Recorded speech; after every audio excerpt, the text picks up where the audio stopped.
ہر test میں آپ فیل ہیں اور کتنے سال اسی کلاس میں رہنے کا ارادہ ہے؟ حمدان نے تنزیہ انداز میں ماہم سے پوچھا۔ ماہم نے نم آنکھوں سے اپنے مجازی خدا کو دیکھا جو سارا دن اسے اپنے کاموں میں لگائے رکھتا تھا اور رات کو بھی سونے نہیں دیتا تھا، اس لیے وہ پڑھائی پر بالکل بھی فوکس نہیں کر پا رہی تھی۔ پوری کلاس آپ کھڑے ہو کر اٹینڈ کریں گی۔ ماہم کچھ دیر کھڑی روتی رہی اور اچانک گر کر بے ہوش ہو گئی۔ حمدان نے بھاگ کر اسے گود میں اٹھایا اور ہاسپٹل لے کر بھاگا۔ پوری کلاس حیران تھی کیونکہ یونی میں کسی کو ان کے نکاح کا نہیں پتہ تھا۔ ڈاکٹر نے چیک اپ کرنے کے بعد کہا کہ 2 ماہ کی حاملہ تھی۔ مسلسل ذہنی ٹینشن اور بے آرامی کی وجہ سے ہم ان کا بچہ نہیں بچا سکے۔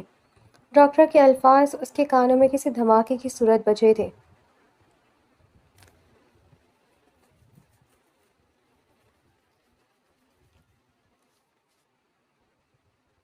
مما دیکھیں کیسا لگ رہا ہے یہ سوٹ مجھ پر؟ ماہم نے ستائشی انداز میں پوچھا تھا۔ بہت پیارا لگ رہا ہے ماشاء اللہ سے، ماہم کی والدہ خوشنما بیگم نے مسکراتے ہوئے کہا۔ وہ ماہم خان تھی، خوشنما بیگم اور حیات خان کی اکلوتی بیٹی، جس کی خوشیاں سارے گھر والوں کے لیے عزیز تھیں۔ اگر اسے ذرا بھی چوٹ لگ جاتی، کیا کوئی کچھ کہہ دیتا، تو خان ہاؤس والے سارے گھر سر پر اٹھا لیتے تھے۔ اچھا بتائیں شام کی دعوت کو یہ پہن لوں؟ ماہم نے پھر مسکراتے ہوئے پوچھا۔ وہ اپنے پہنے اوڑھنے کے معاملے میں بہت سنجیدہ تھی، اسے ہر جگہ ہر وقت اچھا لگنا ضروری ہوتا تھا۔ ہاں پہن لینا، بلکہ ایسا کرنا اچھا سے تیار ہونا، آج تمہارے بابا نے چند مہمان بلوائے ہیں، خوشنما بیگم نے مسکراتے ہوئے بتایا۔ کون مہمان؟ ماہم نے ناسمجھی سے اپنی ماں کو دیکھتے ہوئے پوچھا۔ وہ اب اس کے پاس آ کر بیٹھ گئی تھی، خوبصورت ہری آنکھیں جھیل جیسی کاجل میں خوبصورت لگ رہی تھی۔ ارے کچھ ہے تمہارے رشتے کے لیے؟ ماہم کا موڈ فوراً خراب ہوا تھا۔ وہ کیسے بتاتی انہیں کہ وہ کیا چاہتی ہے؟ مگر مورے ابھی تو پڑھائی پوری نہیں ہوئی، مجھے ڈاکٹر بننا ہے، ماہم نے دھیرے سے کہا۔ ہاں تو کون سی بڑی بات ہے، بن جانا ڈاکٹر، شادی کے بعد جتنا چاہے پڑھ لینا۔ اور یہ وہ جھوٹ تھا جو ہر ماں اپنی بیٹی کو کہتی ہے۔ مگر ماہم نے پھر سے کچھ کہنا چاہا۔ ماہم ہم تمہارے لیے غلط فیصلہ نہیں کریں گے، خوشنوا بیگم نے کہا تو وہ چپ ہو گئی تھی۔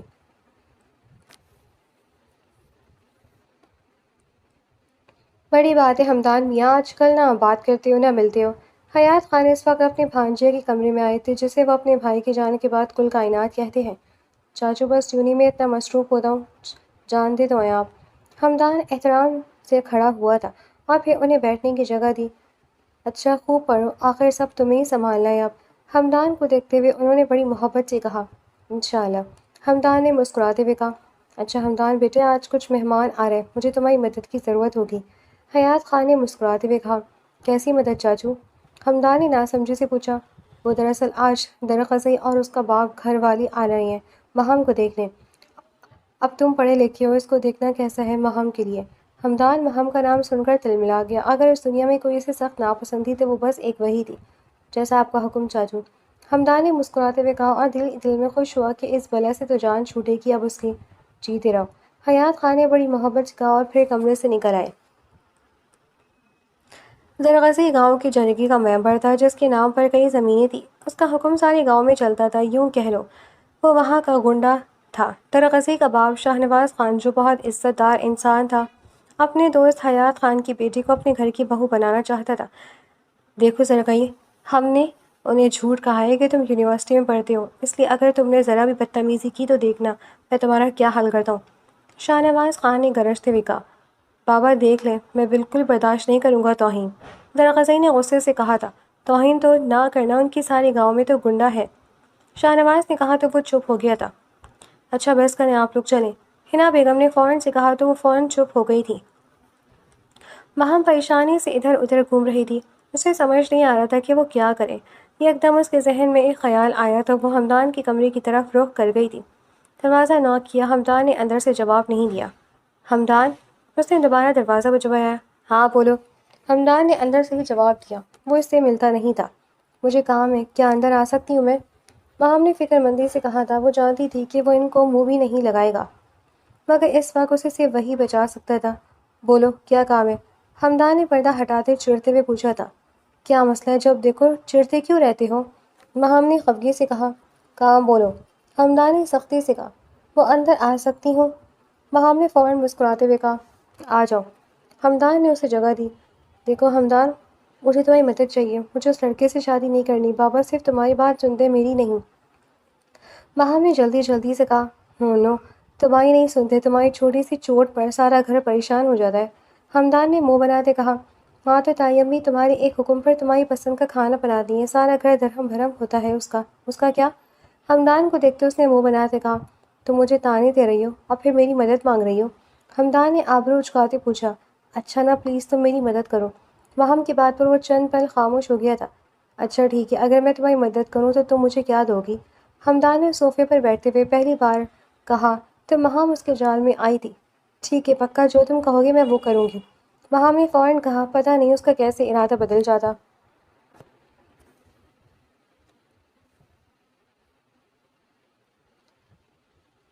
درغزی اور وہ آمنے سامنے بیٹھے تھے۔ ہمدان کی نظر اس پر جمی تھی۔ اسے درغزی بالکل پسند نہیں آیا تھا۔ اگر اسے پہلے پتہ ہوتا کہ درغزی کا رشتہ آ رہا ہے تو وہ جہنم بھیج دیتا اسے۔ ویسے تم نے کس چیز کی پڑھائی کی ہے؟ ہمدان نے مسکراتے پوچھا۔ وہ بس اسے زج کر کے اسے غصہ دلانا چاہتا تھا۔ میں نے بزنس پڑھا ہے۔ ہمدان کو دیکھتے اس نے غصے سے کہا تھا۔ اور آپ کا بزنس کہاں ہے؟ ہمدان نے سوالیہ انداز سے پوچھا۔ وہم ہنسنے لگی تھی مگر کنٹرول کر گئی تھی۔ میں زمینیں سنبھالتا ہوں۔ درغزی نے اپنے لفظوں پر زور دیتے کہا، زمین تو میں بھی سنبھالتا ہوں مگر میں ساتھ ساتھ پڑھ بھی رہا ہوں۔ ہم اپنی گھر کی بیٹی کسی ایسے شخص کو بالکل نہیں دیں گے جو اس طرح کا برتاؤ رکھتا ہو۔ ہمدان نے سخت لہجے میں کہنا شروع کیا، چچا جان یہ انسان بالکل بھی اعتماد کے قابل نہیں، اس کی اپنے گاؤں میں کوئی عزت نہیں ہے، اس لیے اٹھائیں اسے اور باہر نکالیں۔ اور ماں آئندہ اگر تم اس طرح منہ اٹھا کر کسی کے سامنے بھی آئیں تو میں جان لے لوں گا۔ ہمدان نے ایک ایک لفظ پر زور دیتے کہا تھا۔ وہم خاموش ہو گئی تھی۔ درغزی جلالی انداز میں کھڑا ہوا تھا۔ اتنی اوقات نہیں تمہاری کہ تم میرے بارے میں بکواس کرو، درغزی نے چلاتے ہوئے کہا۔ وہم اس کی آواز پر چند پل سہم سی گئی تھی۔ دیکھو چاچو کس طرح چلا کر بات کر رہا ہے، کل کو یہ وہم پر ہاتھ بھی اٹھا سکتا ہے۔ وہم چند پل اسے دیکھتی رہی۔ میرے خیال سے یہ ڈنر یہیں ختم ہونا چاہیے، حیات خان نے کہا اور پھر اٹھ کر چلے گئے۔ درغزی نے ایک غصیلی نظر ہمدان پر ڈالی تھی۔ میں تمہیں اپنے ہاتھوں سے برباد کر دوں گا، درغزی نے دھیرے سے کہا۔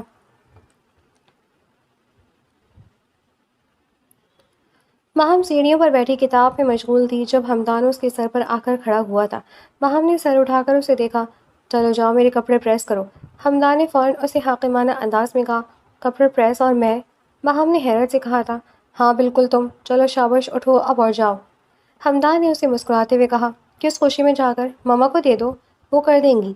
وہم نے مسکراتے ہوئے کہا، چاچی کو کس خوشی میں؟ ڈیل تم سے ہوئی ہے میری، چلو اٹھو جاؤ، میں نے تمہارا کام مکمل کیا، اب اٹھو اور جا کر میرے کپڑے تیار کرو، صبح مجھے جانا بھی ہے یونی۔ ہمدان کی بات سن کر وہم منہ بنا کر اٹھ کر چلی گئی تھی۔ ہمدان مسکرائے، اسے وہم کو تنگ کرنے میں جتنا مزہ آتا تھا شاید ہی اتنا مزہ کسی اور چیز میں آتا ہو۔ ڈنر پر سارے مکین موجود تھے، مہمان جا چکے تھے، اب سکون سے کھانا کھانے بیٹھے تھے۔ بہت شکریہ ہمدان، حیات خان نے مسکراتے ہوئے کہا۔ ہمدان نے ناسمجھی سے اپنے چاچو کو دیکھا۔ کس چیز کے لیے چاچو؟ ہمدان کو سمجھ نہیں آئی تھی۔ میری آنکھیں کھولنے کے لیے، مجھے لگا تھا اگر پیسہ ہو تو زندگی اچھے سے چل جاتی ہے مگر آج سمجھ آئے کہ پیسے سے بڑھ کر اخلاق ہوتا ہے۔ سارے گھر والے حیات خان کی بات سن رہے تھے۔ بھابھی، پھر وہ تبسم بیگم ہمدان کی والدہ سے مخاطب ہوئے، میں چاہتا ہوں وہم اور ہمدان کا نکاح کر دیا جائے۔ اور یہ وہ بم تھا جو ان دونوں کے سر پر ایک ساتھ گرا تھا۔ وہم کے ہاتھ سے چائے کا کپ چھوٹ کر گرا تھا، سب کی نظریں اس پر گئی تھی۔ آرام سے بیٹا، خوشنما بیگم نے فکر مندی سے کہا۔ وہم خاموشی سے وہیں کھڑی رہی۔ مجھے کیا اعتراض ہونا ہے، بلکہ میں تو بہت خوش ہوں کہ حیات خان تم نے یہ سوچا، تبسم بیگم نے مسکرا کر کہا۔ حیات خان نے بھی سکون کا سانس لیا اور پھر سب خاموشی سے کھانا کھانے لگے۔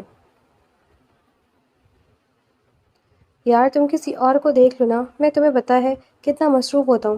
صبح صبح کا وقت تھا، آسمان پر ہلکے بادل پھیل رہے تھے، اس کا موڈ سخت خراب تھا، رات کو بھی نیند نہیں آئی تھی۔ دوسری جانب سے کچھ کہا گیا، یار بھلا میں بزنس کا اسٹوڈنٹ میڈیکل کیسے پڑھاؤں گا؟ ہمدان نے پریشانی سے پوچھا۔ اسی دوران وہم اس کے پاس آ کر کھڑی ہوئی تھی، بالکل تیار سی۔ دوسری جانب سے پھر تسلی بھری آواز آئی اور پھر ہمدان نے اوکے کہہ کر فون کاٹ دیا۔ کل میں نے تمہیں بچایا اور پھر تم نے مجھے ہی مصیبت میں ڈال دیا، ہمدان نے غصے سے اسے گھورتے پوچھ رہا تھا۔ میں نے کیسے پھنسایا؟ بابا کو منع کر دیتے ہیں، اس میں کون سی بڑی بات ہے؟ وہم نے مسکراتے ہوئے جواب دیا۔ ہمدان کو اس کی خوشی اور اس انداز پر حیرت ہو رہی تھی۔ تم اتنی خوش کیوں ہو رہی ہو؟ بڑا مزہ آ رہا ہے مجھ سے شادی کا سن کر، ہمدان نے تبتے ہوئے کہا۔ خوش؟ میرا بس چلے تو میں ناچوں۔ وہم کی خوشی کا کوئی ٹھکانہ ہی نہیں تھا۔ ہمدان کو لگا وہ پاگل ہو گئی ہے۔ کس خوشی میں؟ ہمدان نے آبرو اچکا کر پوچھا۔ دیکھو جب میری تم سے شادی ہو جائے گی تو میں تعمیر اس گھر میں رہوں گی، اور سچ کہوں تو اس سے بڑی خوشی کی بات کیا ہو سکتی ہے میرے لیے؟ ماہم کی بات میں لاجک تو تھا، مگر اس سب میں کہاں ہوں؟ تم عزت کے ساتھ چاچو کو جا کر منع کرو گی کہ مجھے یہ شادی نہیں کرنا، اور نہ ہی تم یہ شادی کرنا چاہتی ہو۔ ہمدان نے حاکمانہ انداز میں کہا۔ کیا میں منع کروں؟ دیکھو ہمدان، تم تو جانتے ہو اگر تم نہ ہوتے تو میں تو اس گنڈے سے بھی شادی کر لیتی، بھلا بابا کے سامنے میں کیسے منع کروں؟ ماہم نے پریشانی سے کہا۔ او خدایا، اچھا ٹھیک ہے، اب میرے سر پر کیوں کھڑی ہو، جاؤ یہاں سے۔ ہمدان نے خفگی سے کہا۔ کوئی شوق نہیں ہے یہ سڑی ہوئی شکل دیکھنے کا، یونی کون لے کر جائے گا مجھے؟ ماہم نے جلدی سے کہا۔ وہ دونوں ایسے ہی تھے، چند پل میں ایک ہو جاتے اور منٹوں میں جھگڑا ہو شروع۔ یونی پہنچ کر وہ دونوں الگ ہو گئے تھے۔ ہمدان اپنے کاموں میں مصروف تھا۔ تھوڑی دیر بعد وہ سائنس لیب آ گیا تھا جہاں اس کو ماہم ملی تھی۔ ہاں، کیا کریں آپ یہاں؟ ماہم نے مسکراتے ہوئے پوچھا تھا۔ لڑکیاں دیکھنے آئے ہوں، ہمدان نے سنجیدگی سے کہا۔ او شرم کریں، اپنی منگیتر کے ہوتے ہوئے آپ غیر لڑکی کو دیکھ رہے ہیں۔ ماہم نے منہ بناتے کہا تھا۔ اچھا بتاؤ یہاں کا ایڈمن آفس کہاں ہے؟ ہمدان نے اس کی بات کو اگنور کرتے کہا تھا۔ ہمدان کی بات پر وہ خاموشی سے اسے لیے ایڈمن آفس کی طرف بڑھ گئی تھی جہاں راستے میں ہر دوسرا اسٹوڈنٹ اس سے مل رہا تھا۔ خدا کے لیے بس کر دو، ہر دوسرا انسان تمہیں جانتا ہے، ہمدان نے غصے سے کہا۔ ہاں تو میرا ڈپارٹمنٹ ہے یہ، ماہم نے مسکراتے ہوئے کہا۔ ہمدان خاموشی سے ایڈمن آفس آ گیا تھا۔ ماہم اس وقت کلاس میں بیٹھی تھی، ان کا لیکچر بس شروع ہونے ہی والا تھا۔ ماہم نے اپنی ساری اسائنمنٹ ٹیبل پر سیٹ کی۔ تم نے پروفیسر شاہ کا اسائنمنٹ بنا لیا؟ ماہم کی دوست جو اس کے برابر میں بیٹھی تھی اس نے مسکرا کر پوچھا۔ ہاں دیکھو بنا لیا، بس اللہ کرے آج وہ اسائنمنٹ لے لیں۔ ماہم نے سنجیدگی سے کہا۔ نہیں یار، میں نے اسائنمنٹ نہیں بنائی، خفگی سے کہا گیا۔ ارے کوئی بات نہیں، سر کون سا ڈانٹتے ہیں، کل کا کہہ دیں گے۔ ماہم نے اسے ہمت دی، مگر تبھی پروفیسر شاہ کے بجائے کوئی اور اندر آیا تھا۔ ہیلو ایوری ون، ہمدان کی خوشگوار آواز پوری کلاس میں گونجی تھی۔ میں ہمدان خان، آپ کا نیو پروفیسر۔ ساری لڑکیاں سرگوشیاں کرنے لگی تھیں۔ ہمدان اتنا حسین تھا کہ اس کی تعریف کی جاتی۔ ماہم بے یقینی سے اسے دیکھ رہی تھی۔ یونیورسٹی سے گھر تک ان دونوں کے بیچ خاموشی رہی، نہ ہی ماہم نے کچھ کہا اور نہ ہی ہمدان نے کوئی بات کی۔ مکمل خاموشی، مگر گھر پہنچ کر ہی ان دونوں کی چپی ختم ہوئی تھی۔ یہ کیا ہو رہا ہے؟ ماہم نے حیرت سے پوچھا تھا۔ تمہاری اور میری شادی کی تیاریاں، ہمدان نے منہ بناتے خفگی سے کہا۔ اچھا، ماہم کے انداز میں بے یقینی تھی۔ مجھے لگا کچھ سال بعد ہوگا نکاح، مگر یہ کچھ دن بعد ہو گیا۔ ماہم نے مسکراتے ہوئے کہا اور اندر بڑھنے لگی۔ تمہیں سب سے کوئی اعتراض نہیں ہے؟ ہمدان اس کے پیچھے لپکا تھا۔ نہیں، مجھے کیا ہونا، میری شادی ہے، میں تو خوش ہوں۔ ماہم نے رک کر کہا اور پھر اندر بڑھ گئی۔ اب دیکھو مس ماہم، تمہارے ساتھ کیا کرتا ہوں، خود پچھتاؤ گی اپنے اس فیصلے پر۔ ہمدان نے حتمی انداز میں کہا۔ اس کے ذہن میں ابھی بہت کچھ چل رہا تھا۔ ان دونوں کا نکاح جمعے کے دن رکھا گیا تھا، ساری تیاریاں مکمل ہونے ہی والی تھی۔ ماہم تم جلدی سے آرام کرو، پھر ہم شاپنگ پر جائیں گے، تبسم بیگم نے اندر آتے ماہم کو دیکھتے کہا۔ جی ٹھیک ہے طائی امی، ماہم نے مسکراتے کہا اور اوپر کی طرف چلی گئی جہاں اس کا کمرہ تھا۔ پیچھے ہی ہمدان اندر داخل ہوا تھا۔ وہ فوراً اپنی ماں کی طرف بڑھا۔ یار مما، ایک بار مجھ سے پوچھ لیتی نا آپ کہ میں ماہم سے شادی کرنا چاہتا ہوں یا نہیں؟ ہمدان نے خفگی سے کہا۔ تبسم بیگم نے ناسمجھی سے اسے دیکھا۔ ہمدان بیٹا، ماہم اتنی پیاری ہے اور پھر گھر کی بچی گھر میں ہی رہے گی۔ تبسم بیگم نے اسے پیار سے کہا۔ واہ، گھر کی بیٹی گھر میں رہے گی، میرا کیا، اس سب میں گھر کا بیٹا کہاں گیا؟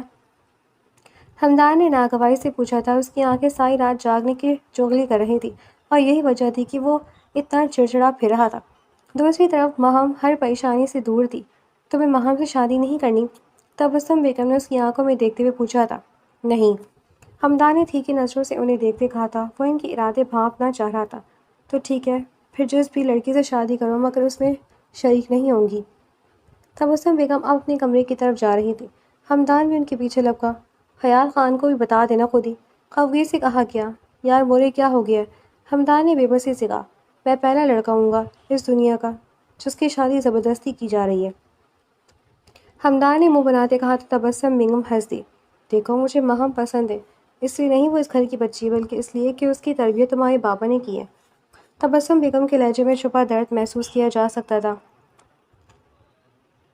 ہمدان اور سیڑھیوں کی اوٹ میں بھی چھپی ماہم دونوں نے اس درد کو محسوس کیا تھا۔ مورے، ہمدان نے انہیں گلے لگایا تھا۔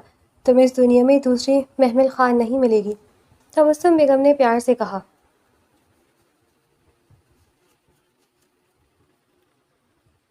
2 ماہ بعد، ہر ٹیسٹ میں آپ فیل ہیں اور کتنے سال اسی کلاس میں رہنے کا ارادہ ہے؟ حمدان نے تنزیہ انداز میں ماہم سے پوچھا۔ میں ماہم نے کچھ کہنا چاہا، صرف اس سبجیکٹ میں نہیں، آپ ہر سبجیکٹ میں ایسی ہی ہیں، حمدان نے مزید کہا۔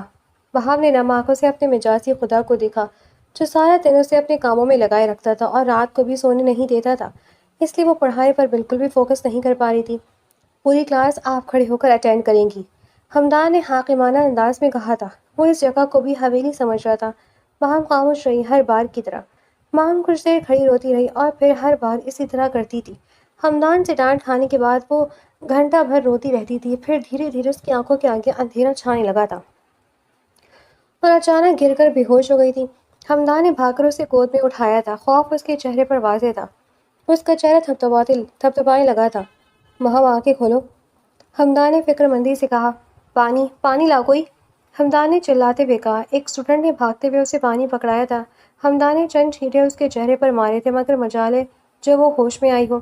تھوڑی دیر میں اس کی ہمت ختم ہو گئی اور ہسپتال لے کر بھاگا۔ پوری کلاس حیران تھی کیونکہ یونی میں کسی کو ان کے نکاح کا نہیں پتہ تھا۔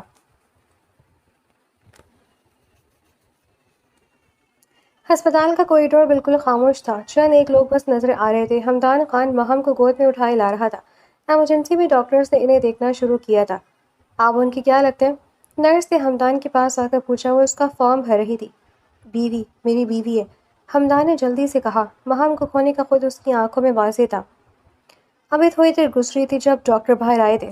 ڈاکٹر نے چیک اپ کرنے کے بعد کہا کہ 2 ماہ کی حاملہ تھی، مسلسل ذہنی ٹینشن اور بے آرام کی وجہ سے ہم ان کا بچہ نہیں بچا سکے۔ ڈاکٹر کے الفاظ اس کے کانوں میں کسی دھماکے کی صورت بجے تھے۔ وہ وہیں بینچ پر گر سا گیا تھا تو جیسے وہ کام چور اور لیزی کہتا آ رہا تھا، وہ اصل میں تھکی ہوئی تھی۔ حمدان اس وقت شدید گلٹ میں تھا، کیسے وہ ایک پروفیسر ہونے کے باوجود نہیں جان سکا کہ اس کی بیوی ڈپریشن میں تھی۔ تمہیں اس دنیا میں دوسری محمل خان نہیں ملے گی۔ کوریڈور میں بیٹھے اس کے کانوں میں یہ الفاظ گونجے تھے۔ اگر اس سے کچھ ہو جاتا تو کیا وہ خود کو معاف کر پاتا؟ ان 2 ماہ میں نکاح سے لے کر آج تک ماہم نے اس کے کسی کام کے لیے اف تک نہیں کیا تھا۔ وہ اچھی بیوی ثابت ہوتی تھی مگر وہ ایک اچھا شوہر نہیں بن پایا تھا۔ تھوڑی دیر بعد ڈاکٹر نے انہیں ڈسچارج کر دیا تھا مگر ہسپتال سے لے کر گھر تک وہ بس خاموش تھی۔ وہ اس وقت صدمے میں تھی۔ ماہم، حمدان نے اسے دھیرے سے پکارا مگر وہ کسی اور ہی دنیا میں کھوئی ہوئی تھی۔ حمدان نے اس کا بازو ہلایا تھا، وہ ہوش میں آئی تھی اور حمدان کو دیکھنے لگی۔ گھر آ گیا ہے، حمدان نے دھیرے سے کہا۔ ماہم نے اس کی بات کا کوئی جواب نہیں دیا اور گاڑی سے اتر کر اندر آ گئی۔ حمدان نے ایک گہرا سانس لیا اور پھر گاڑی پار کر کے اندر کی جانب بڑھا۔ اس کی نظر ماہم پر گئی جو اس کے کمرے میں جانے کے بجائے اپنے کمرے میں جا رہی تھی۔ دوپہر سے شام اور پھر شام سے رات ہو گئی مگر ماہم کمرے میں نہیں نکلی تھی۔ تم دونوں کے بیچ کوئی بات ہوئی ہے کیا؟ تبسم بیگم نے فکر مندی سے پوچھا تھا۔ ہاں، تھوڑا سا۔ پریشان نہ ہو آپ، حمدان نے نہیں جھوٹ کہا۔ 2 ماہ ہو گئے، تمہاری شادی کو خوشخبری کب سناؤ گے میاں؟ خوشنما بیگم نے بڑی محبت سے پوچھا مگر یہ سوال بہت تکلیف دہ تھا۔ کم سے کم اس وقت تو میں ذرا ماہم کو دیکھ لوں۔ حمدان اپنی جگہ سے اٹھ کھڑا ہوا اور قدم اوپر کی جانب بڑھا دیے۔ ماہم کے کمرے کا دروازہ کھلا ہوا تھا، وہ خاموشی سے اندر آیا تھا۔ وہ بیڈ پر خاموشی سے بیٹھی تھی، دوپٹہ پیچھے پڑا تھا، حال ذرا بکھرا ہوا تھا۔ ماہم، آؤ چلو ڈنر کرتے ہیں، حمدان نے اسے مخاطب کیا۔ ماہم نے ایک نگاہ اٹھا کر اسے دیکھا اور پھر نظریں پھیر لی۔ مجھے نہیں جانا، ماہم نے دھیرے سے کہا۔ میں جانتا ہوں ماہم، جو کچھ بھی ہوا وہ برا تھا مگر میں سب ٹھیک کر دوں گا، حمدان نے اسے سمجھاتے ہوئے کہا۔ سب ٹھیک کر دو گے؟ کچھ ٹھیک نہیں ہوگا مسٹر حمدان خان، کچھ ٹھیک نہیں ہوگا۔ میں نے اپنی اولاد کھوئی ہے، ماہم چلائی تھی۔ نکاح سے لے کر آج تک مجالے جو میں نے تمہارے کسی کام کو بھی اف کہا ہو، اور تم نے کیا کیا میرے ساتھ؟ ماہم رونے لگی تھی۔ حمدان نے آگے بڑھ کر اسے تھامنا چاہا۔ دور دور رہو مجھ سے، میں اب مزید تمہارے ساتھ نہیں رہنا چاہتی ہوں، مجھے طلاق چاہیے۔ یہی چاہتے تھے نا تم؟ میں آسان ہی کر رہی ہوں تمہارے لیے سب کچھ، ماہم نے حتمی انداز میں کہا۔ ماہم، خدا کا واسطہ ہے، سوچ کر بولا کرو، حمدان نے ضبط سے کہا۔ میں کچھ نہیں سننا مجھے، وہ پھر سے چلائی تھی۔ حمدان خان، ماہم حیات خان اب کبھی تمہارے راستے نہیں آئے گی، بہت برداشت کر لیا ہے میں نے۔ حمدان نے بے یقینی سے اسے دیکھا مگر اس وقت وہ جذباتی تھی، اس لیے وہ خاموشی سے بغیر کچھ کہے کمرے سے نکل گیا۔ مگر باہر سب نے ان کی بات سن لی تھی۔ کیا ماہم ٹھیک کہہ رہی ہے؟ تبسم بیگم نے سوال کیا۔ حمدان نے اسبات میں سر ہلایا اور کچھ دیر بعد تبسم بیگم کے ہاتھ کا نشان اس کے گال پر تھا۔ وہ نظر جھکا کر نکل گیا۔ تھپڑ اتنا زور سے تھا کہ اندر بیٹھی ماہم بھی سہم گئی تھی۔ وہ فوراً باہر نکلی۔ آپ نے کیوں مارا؟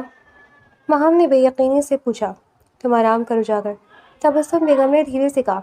میں معذرت خواہ ہمدان کی جانب سے۔ تبسم بیگم نے حیات خان اور خوشنما بیگم کو دیکھتے کہا۔ ارے بھابھی، بچے ہیں، ان کے بیچ تو یہ چلتا رہتا ہے۔ حیات خان نے انہیں سمجھاتے ہوئے کہا۔ بالکل ٹھیک کہہ رہی ہیں، ہمدان سلجھا ہوا ہے، وہ سب سنبھال لے گا، آپ چلیں۔ خوشنما بیگم نے بھی انہیں گلے لگاتے سمجھایا۔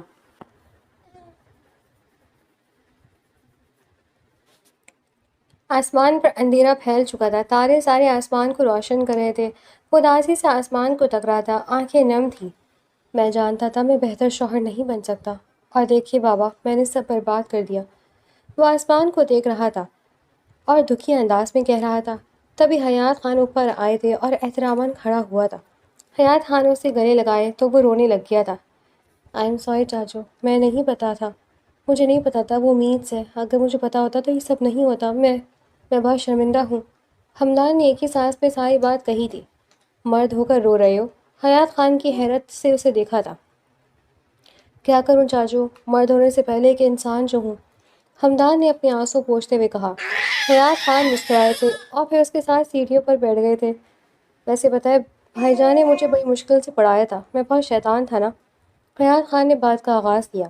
مگر جب میری شادی کی تو مجھے ایک بات باور کروائی کہ بیوی چاہے جتنی ناراض ہو اور خفا ہو، تمہیں اسے منانا ہے اور خود انا میں نہیں آنا۔ ہمدان بغور انہیں سن رہا تھا اور اسے اپنے باپ کا ذکر ہوتا سننا اچھا لگتا تھا۔ اگر اس کے پیروں میں گرنا پڑ جائے تو گر جانا۔ حیات خان نے بات مکمل کر کے اس کی جانب دیکھا، پھر دھیرے سے مسکرائے۔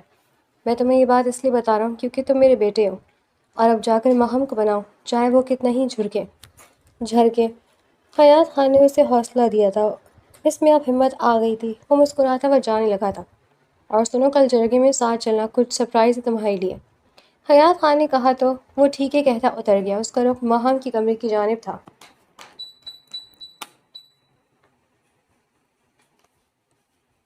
دروازے تیسری بار ناک کیا تھا، تب جا کر ماہم نے دروازہ کھولا تھا۔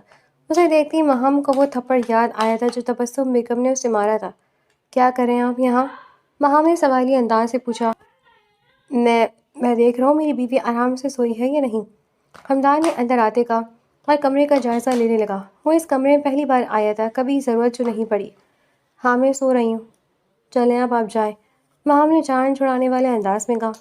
ایسے ہی بھیج رہی ہو مجھے، ہمدان نے اداسی سے کہا۔ ماہم نے ناسمجھی سے اسے گھورا۔ کیا مطلب؟ ماہم نے ناگواری سے پوچھا۔ مطلب بیگم، آپ ساتھ چلیں میرے۔ ہمدان نے اس کا ہاتھ پکڑنا چاہا مگر فوراً ایک قدم پیچھے ہٹ گئی تھی۔ ہمدان نے اس کے چہرے پر نظر جمائی۔ مجھے نہیں جانا آپ کے کمرے میں، بہتر ہے جائیں یہاں سے آپ، ماہم نے صاف گوئی سے کہا۔ ماہم، اس کمرے کو تمہاری عادت ہو گئی ہے، ایسا تو نہ کرو میرے ساتھ، ہمدان نے تھکے ہوئے انداز میں کہا۔ صرف تم نے اپنی اولاد نہیں کھوئی ہے، میں بھی تو سب کا حصہ ہوں، کیا مجھے درد نہیں ہو رہا؟ ہمدان نے رنج سے پوچھا۔ ماہم کچھ دیر خاموش رہی۔ دیکھیے مجھے سونا ہے، اگر آپ کو اتنا ہی شوق ہے یہاں رہنے کا تو وہ وہاں سو جائے، ماہم نے صوفے کی جانب اشارہ کرتے ہوئے کہا۔ اور ایک بات، میں آپ کو نوکرانی نہیں ہوں، اس لیے آئندہ مجھے حکم نہیں دیجیے گا، ماہم نے جلدی سے کہا اور پھر بیڈ پر لیٹ گئی۔ یار ماہم، صوفے پر؟ تم خود سوچو بھلا میں صوفے پر کیسے آؤں گا؟ ماہم کو دیکھتے ہمدان نے روحان سا ہوتے پوچھا۔ نہیں آ سکتے نا؟ ماہم نے سوالیہ انداز سے پوچھا۔ ہمدان نے جلدی سے نفی میں سر ہلایا۔ گڈ، تو جائیں اور اپنے کمرے میں جا کر سو جائیں۔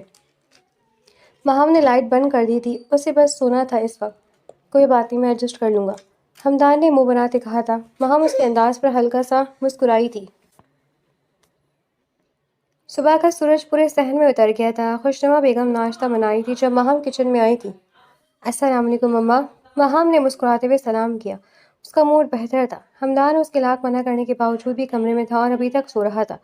وعلیکم السلام میری بچی، خوشنما بیگم نے فوراً اسے گلے لگایا تھا۔ تم باہر بیٹھو، میں ناشتہ لگاتی ہوں۔ پھر یونیورسٹی بھی جانا ہے نا تم نے؟ خوشنما بیگم نے اسے پیار سے کہا، مگر یونیورسٹی کا نام سن کر اس کا رنگ اڑ گیا تھا۔ نہیں ماما، میری طبیعت ٹھیک نہیں ہے تو میں یونیورسٹی نہیں جا رہی آج، ماہم نے جلدی سے کہا۔ وہ ہمدان کے ساتھ اس وقت بالکل نہیں رہنا چاہتی تھی۔ چلو یہ تو بہت اچھی بات ہے، خوشنما بیگم نے مسکرا کر۔ آرام کرو گے تو جلدی بہتر ہو جاؤ گی۔ پتائی نہیں اٹھی ابھی تک؟ ماہم نے اعتراض میں نظریں دوڑاتے پوچھا۔ ارے نہیں نا، کل ان کی طبیعت خراب ہو گئی تھی، تمہارے اور ہمدان کے لیے پریشان تھی، خوشنما بیگم نے اداسی سے کہا۔ چلے میں دیکھتی ہوں انہیں، مہام نے کہا اور ذہن میں بنے آخری کمرے کی طرف بڑھنے لگی، مگر اسے راستے میں حیات خان مل گئے تھے۔ السلام علیکم بابا۔ مہام نے مسکرا کر سلام کیا۔ وعلیکم السلام۔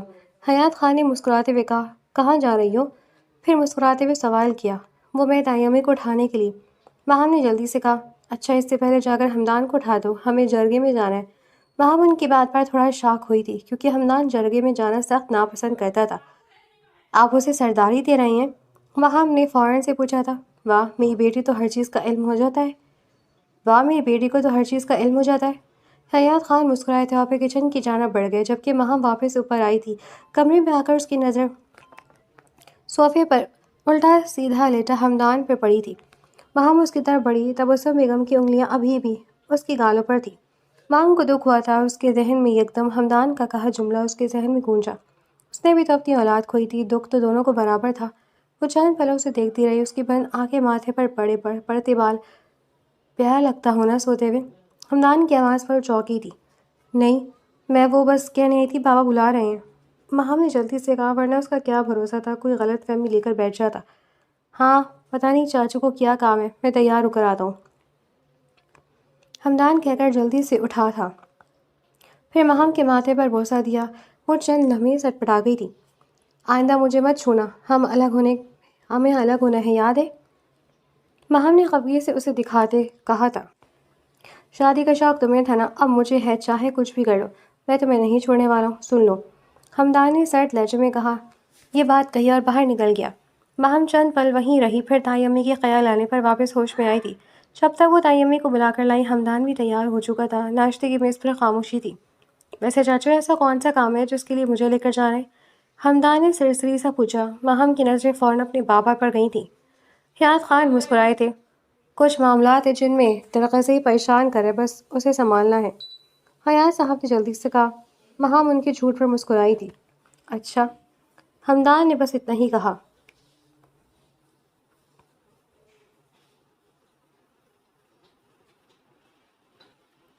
دوپہر اتر چکی تھی، کچھ ہی دیر میں ہمدان اور حیات صاحب گھر آنے والے تھے۔ ماما، آج بریانی بنائے، مہام نے مسکراتے ہوئے کہا۔ ارے می جان، تمہاری طبیعت ٹھیک نہیں ہے، کچھ ہلکا کھاؤ، خوشنما بیگم نے اسے سمجھاتے ہوئے کہا۔ مہام کی مسکراہٹ گہری ہوئی تھی۔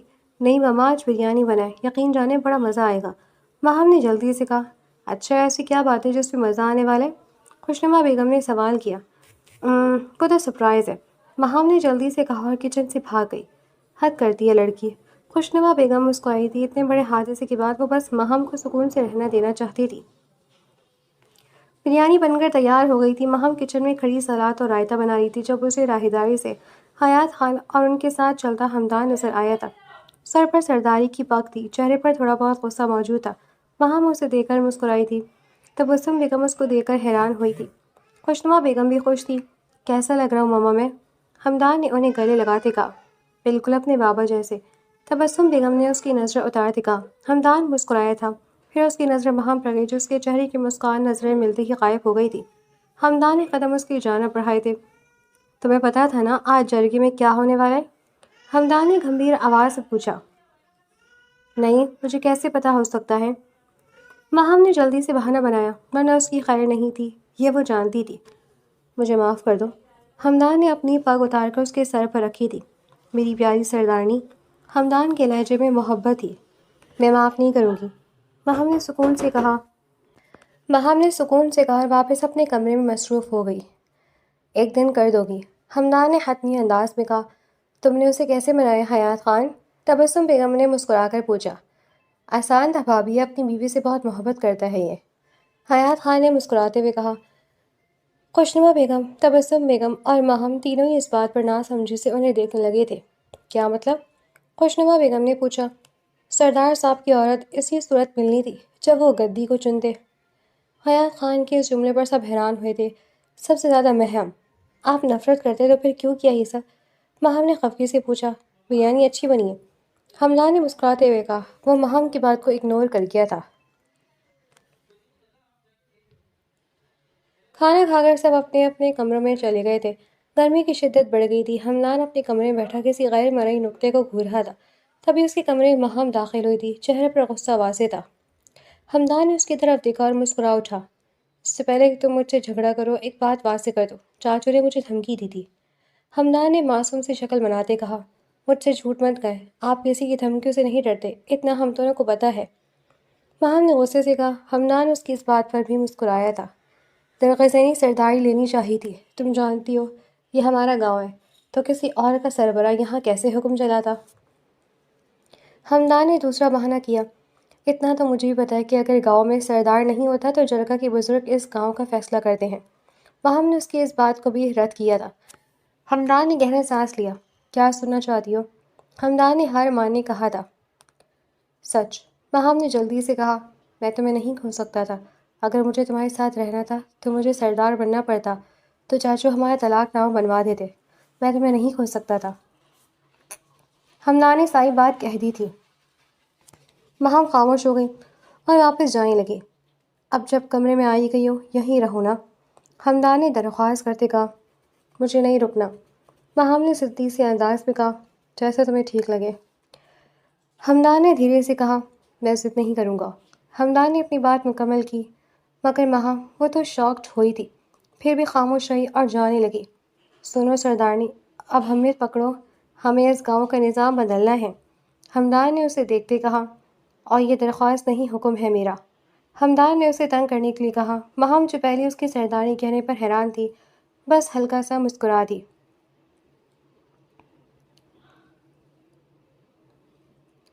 اگلی صبح سارا زور گڑھ روشن تھا، ہلکی ہلکی ہوا ماحول کو بہت خوبصورت بنا رہی تھی۔ گھر میں مکمل خاموشی تھی۔ ہمدان سفید شلوار قمیص پہنا بہت پیارا لگ رہا تھا۔ کالے رنگ کی واسکوچ پہنے وہ واقعی ایک حسین سردار لگ رہا تھا۔ اسے آج زمینوں کے کچھ کاموں سے جانا تھا، مگر کسی خیال کے تحت وہ ماہم کے کمرے کی جانب آیا تھا اور پھر دھیرے دھیرے دروازہ کھولا۔ آتے ہوئے وہ تبسم بیگم کے پودوں میں سے ایک گلاب کا پودے کا پھول نکال لایا تھا۔ ماہم سامنے ہی سو رہی تھی۔ اندر آ کر اس نے خاموشی سے پھول سائڈ ٹیبل پر رکھا اور پھر جھک کر اس کا ماتھا چوما۔ وہ بے خبر سو رہی تھی۔ ہمدان نے اسے دیکھ کر اللہ کا شکر ادا کیا، اس طرح اسے کچھ نہیں ہوا تھا، اور پھر خاموشی سے کمرے سے باہر نکل آیا۔ اس کے جاتی ماہم نے آنکھیں کھولی تھی، وہ بس سونے کا ناٹک کر رہی تھی۔ وہ فوراً اٹھ بیٹھی اور پھر گلاب کا پھول اٹھا کر چومنے لگی تھی۔ آپ کو لگتا ہے میں نے آپ سے شادی اس گھر میں رہنے کی وجہ سے کی ہے، جبکہ میں آپ کی محبت میں گرفتار تھی؟ ماہم نے اس پھول سے سرگوشی کرتے کہا اور پھر جلدی سے فریش ہونے گئی۔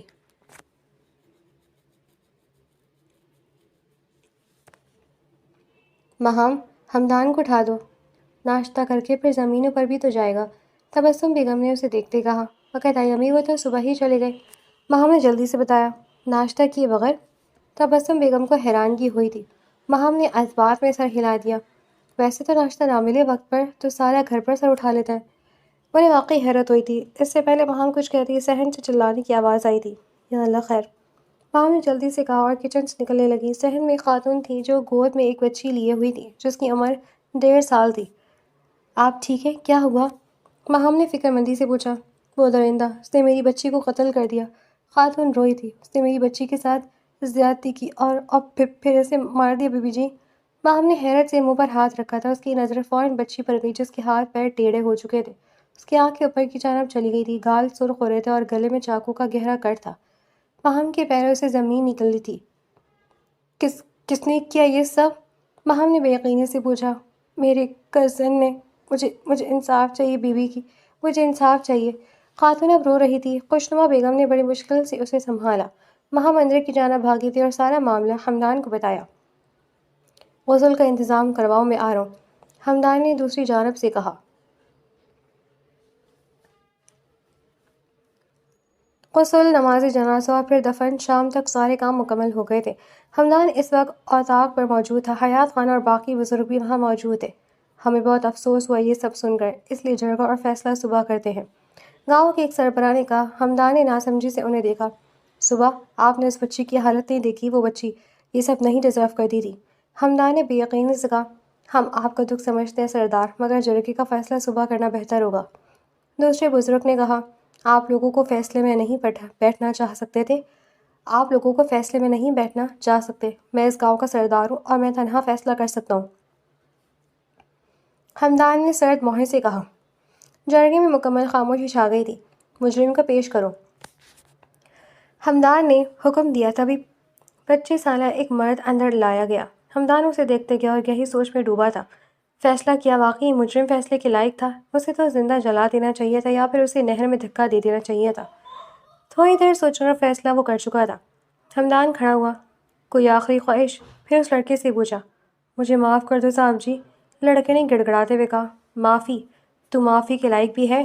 ہمدان نے اس کا کالر پکڑتے پوچھا۔ حیات خان خاموشی سے اس سب کو دیکھ رہے تھے۔ انہیں ایسا لگا جیسے ان کے بھائی سربلند خان بالکل ان کے سامنے موجود ہیں۔ اس معصوم بچی نے کیا بگاڑا تھا تیرا؟ ہمدان کی آنکھیں نم تھیں۔ اس نے ضبط سے آنکھیں بند کی اور سائڈ کھڑے آدمی سے گن لی اور اس آدمی کے سینے میں اتار دی۔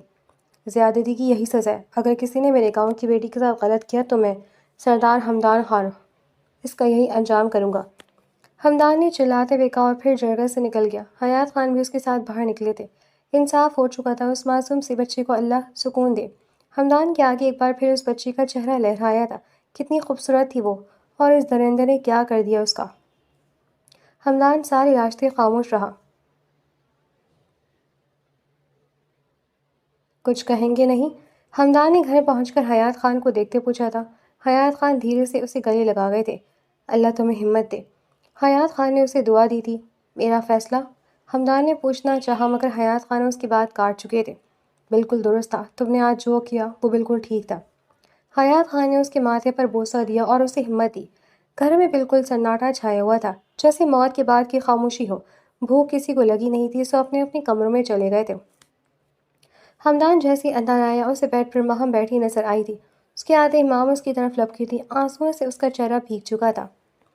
ہمدان کو بچی کتنی چھوٹی تھی، اتنی معصوم تھی، مہم نے روتے ہوئے کہا۔ ہمدان نے اسے سنبھالنا چاہا۔ سنبھالو خود کو۔ ہمدان نے اسے تسلی دی۔ تمہیں پتہ ہے وہ اچھی، اس کی آنکھیں، اوہ خدایا! مہم بری طرح کانپ رہی تھی۔ تم نے کیا فیصلہ کیا؟ مہم نے پوچھا۔ ہمدان چند لمحے ساکت رہا، اس کی آنکھوں میں دیکھتا رہا۔ مہم، میں نے اس کا قتل کر دیا ہے۔ ہمدان کی بات پر مہم چند پل خاموش رہی تھی۔ مجھ سے قتل ہوا ہے، میں نے جرگے میں سب کے سامنے اس کا قتل کر دیا۔ ہمدان ٹوٹ چکا تھا۔ بالکل ٹھیک کیا تم نے، مہم نے سنجیدگی سے کہا۔ اس انسان کے لیے بھی یہ کم تھا۔ مہم کو اس انسان کے لیے ذرا بھی ہمدردی نہیں تھی۔ مام، آج رات یہیں رک جاؤ پلیز، میرا دل بہت بھاری ہو رہا ہے، ہمدان نے درخواست کرتے کہا۔ مہم نے اس بات میں سر ہلایا تھا۔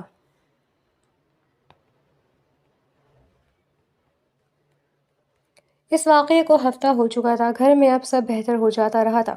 آج مہم ہمدان سے پہلے اٹھی تھی اور جب سے اٹھی تھی کچن میں ناشتہ بنا رہی تھی۔ ہمدان نیند سے بیدار ہوا تو فریش ہونے چلا گیا۔ اس کا خیال تھا مام اپنے کمرے میں چلی گئی ہوگی۔ ان کے بیچ ہلکی پھلکی ناراضگی ابھی بھی تھی۔ تیار ہو کر وہ باہر آیا۔ اس کا ارادہ آج یوں نہیں جانے کا تھا، مگر تبھی اس کے پاس مہم آئی تھی۔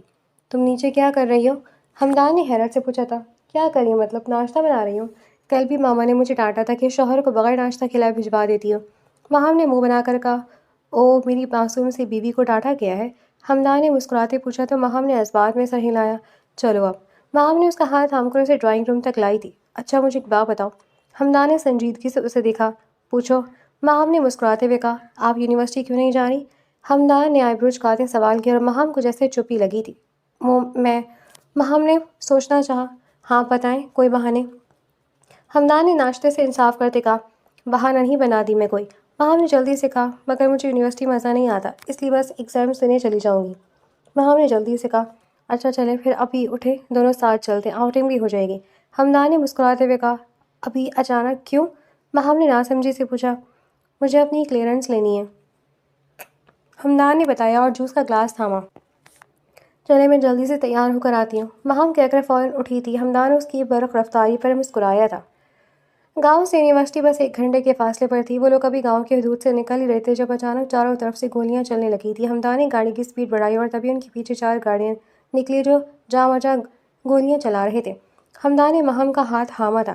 ڈرنا مت، ہمدان نے مضبوطی سے اس کا ہاتھ تھام رکھا تھا۔ ہمدان، کون ہے یہ لوگ؟ مہم نے فکرمندی سے پوچھا۔ شاید درغزی کے آدمی ہے یہ، ہمدان نے کہا تھا اور تبھی شیشے کو چیرتی ایک گولی سیدھا ہمدان کے سینے پر لگی تھی۔ گاڑی ان بیلنس ہو کر درخت سے ٹکرائی تھی۔ ہمدان آنکھیں کھولیں، مہم نے چلاتے ہوئے کہا۔ مہم، جلدی گاڑی سے نکلو۔ ہمدان نے گہری سانس لیتے کہا۔ نہیں، میں نہیں چھوڑیں گی آپ کو، مہم نے زندہ انداز میں کہا۔ اس کے سر سے خون نکل رہا تھا۔ خدا کے لیے مام، کبھی کبھی تم یہ بات سنو۔ حمدان نے غصے سے چلاتے ہوئے کہا، نہیں سنی، ہم اس دنیا میں ساتھ آئے تھے، اگر ساتھ جانا نصیب میں ہے تو مجھے قبول ہے، مہام نے مسکرا کر کہا، اور تبھی گولی پیٹرول ٹینک پر لگی تھی اور پوری گاڑی میں آگ لگ گئی تھی، چند پل اور سب کچھ ختم۔ مہام، حمدان چلایا تھا۔ برابر میں سوئی ہوئی مہام چونک کر اٹھی تھی۔ کیا ہو گیا؟ کیوں چلا رہے ہیں؟ مہام نے چڑچڑے انداز سے پوچھا تھا۔ شکر کرو وہ خواب تھا، یا اللہ تیرا شکر۔ حمدان نے بے ساختہ کہا اور پھر اسے گلے لگایا۔ کیا ہوا حمدان؟ مہام نے فکرمندی سے پوچھا۔ برا خواب تھا۔ حمدان نے گہری سانس لیتے کہا، تم ڈر تو ایسے کرو جیسے میں مر گئی ہوں۔ مہام نے مسکراتے کہا تھا اور مذاق کہا تھا، چپ کر جاؤ، بکواس نہ کرو، ضروری نہیں ہوتی۔ حمدان نے سختی سے اسے ڈانٹا تھا۔ اچھا نا، اب رات کے 3 بجے مجھے ڈانٹو تو نہیں۔ مہام نے منہ بناتے کہا، تم نے مجھے معاف کر دیا نا؟ حمدان نے فکرمندی سے پوچھا۔ نہیں تو، مہام نے جلدی سے کہا اور دھیرے سے مسکرائی۔ حمدان نے حیرت سے اسے دیکھا تھا۔ یار نہ کرو ایسے، اور کتنے دن خفا رہنا ہے؟ حمدان نے معصوم سی شکل بنا کر کہا، جب تک میں پھر سے امید سے نہیں ہو جاتی۔ مہام نے دل میں کہا، کہاں جا رہے ہو؟ حمدان جو بیٹھ سے اترا، مہام نے جلدی سے پوچھا، تہجد پڑھیں۔ چلو اٹھو، شاباش، اب آنکھ کھولی گئی تو۔ حمدان نے کہا، پھر گھوم کر اس کے جانب آیا اور ہاتھ آگے بڑھایا جسے مہام نے تھام لیا تھا۔ یہ کچا ہمسفر دنیا اور آخرت دونوں کا ساتھی ہوتا ہے اور دونوں چیزوں کی فکر کرتا ہے۔